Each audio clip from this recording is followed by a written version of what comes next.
All right, let's bring up something very uncomfortable. I know you're probably not thrilled about it. I'm not either. But this Uvalde school shooting, the aftermath of it, the things we're hearing from Texas DPS and otherwise, it's really bad, Senator. And look, I wasn't there. You weren't there. We weren't there. But we have video now. We have pictures of armed police officers standing there for an hour. Senator, I know a lot of cops. I don't think I know a single cop who would stand there for an hour while 10-year-olds are dying. These guys are all type A, let's go get it on type guys.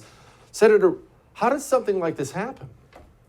Look, it is horrific, and it's infuriating. The more we find out about the law enforcement response there, the more infuriating it is. I got to say, I was in Uvalde the day after the shooting. I was there with the families, with the local officials, with law enforcement, and I sat in briefings where what they told us, almost every word of what they told us the day after the shooting, was false. It's really, they told us that an armed police officer stopped the shooter before he entered the school, encountered him. He was on the campus. He stopped him before he got in. That was all false. They told us the door was locked. Everything they said was false, and it's infuriating. It is clear law enforcement should have got in there much, much earlier and taken out the shooter. And I'll tell you what's even more infuriating than that. The shooter never should have gotten in the school. So Santa Fe High School is about 45 minutes from my house. I was at home that morning when the shooting happened at Santa Fe.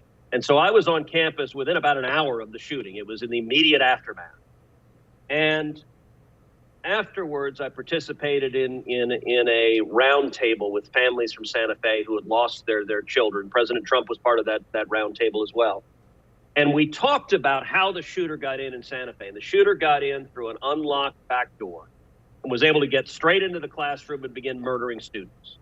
And when you talk about best practices, there's ways to make schools safer to prevent that from happening. And one of the most important is to shrink down to one central unified entrance. You can have lots of exits that are fire doors that in the case of a fire you can get out. But you want one central entrance, just like you have at a bank or a federal building or a courthouse, and you have multiple armed police officers at that entrance. 10 years ago, I introduced legislation that would have provided $300 million in federal grants for school safety to do precisely that, to ensure that you have one central entrance, to put armed police officers there.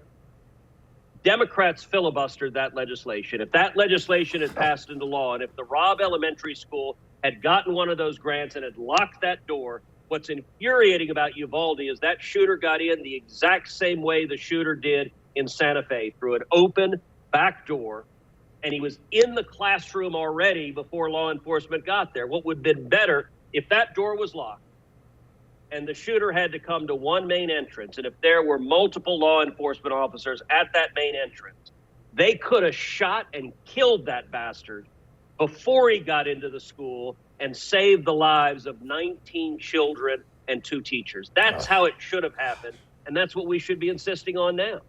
Don't miss Jesse Kelly Breaks History, The Forgotten Genocide, the first episode of a new series available now exclusively for First TV supporters. Visit the First TV app or thefirsttv.com to subscribe and start watching today.